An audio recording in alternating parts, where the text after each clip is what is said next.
আসসালামু আলাইকুম ওয়া রাহমাতুল্লাহি ওয়া বারাকাতুহু। আলহামদুলিল্লাহি রাব্বিল আলামিন। আলহামদুলিল্লাহ।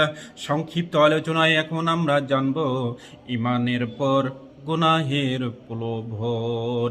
প্রিয় ভাই বোন বন্ধু, ঈমান আনার পর শুরু হয়ে যায় আল্লাহ তাআলার পক্ষ থেকে পরীক্ষা, শয়তানের কাছ থেকে ওয়াসওয়াসা, গুনাহের প্রলোভন। এ থেকে আত্মরক্ষার জন্য, নিজেকে সংযম রাখার জন্য শুরু হয়ে যায় অন্তরের যুদ্ধ। পবিত্র কোরআন ৩৫তম সূরা ৬ নম্বর আয়াতে আল্লাহ তাআলা বলেন, নিশ্চয় শয়তান তোমাদের শত্রু, সুতরাং তোমরা তাকে শত্রু রূপেই গ্রহণ করো। শয়তান প্রকাশ্যে আসে না, সে ধীরে ধীরে সুন্দরভাবে যুক্তির আড়ালে গুনাহকে আকর্ষণীয় করে তোলে। তাই আল্লাহ তাআলা মুমিনকে সতর্ক করেছেন এবং সচেতন থাকার নির্দেশ দিয়েছেন।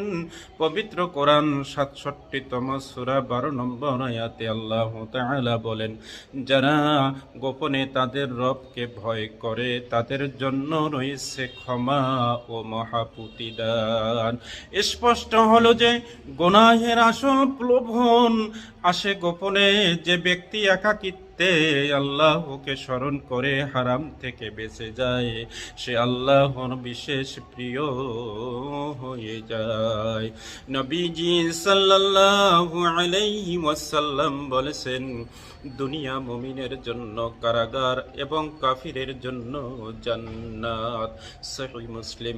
সংক্ষেপে ব্যাখ্যা, মুমিন নিজের নফসকে নিয়ন্ত্রণ করে সব ইচ্ছা পূরণ করে না, কারণ সে জানে আসল মুক্তি, আসল শান্তি আখিরাতে।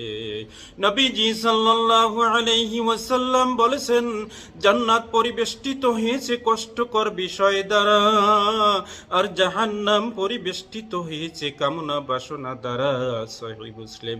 সংক্ষেপে ব্যাখ্যা, গুনাহ প্রথমে সহজ ও আনন্দময় মনে হয়, কিন্তু শেষ পরিণতি ভয়াবহ। আর তাকওয়া ও প্রথমে কঠিন লাগে, কিন্তু শেষ ফল জান্নাত। গুনাহের প্রলোভন মানে নফস ও তাকওয়ার সংঘর্ষ। যে গোপনে আল্লাহকে ভয় করে সে প্রকাশ্যে মর্যাদা পায়। ঈমানের পর সবচেয়ে বড় যুদ্ধ মানুষের সাথে নয়, নিজের নফসের সাথে। আল্লাহ আমাদেরকে গুনাহ থেকে হেফাজত করুন। আল্লাহুম্মা আমিন।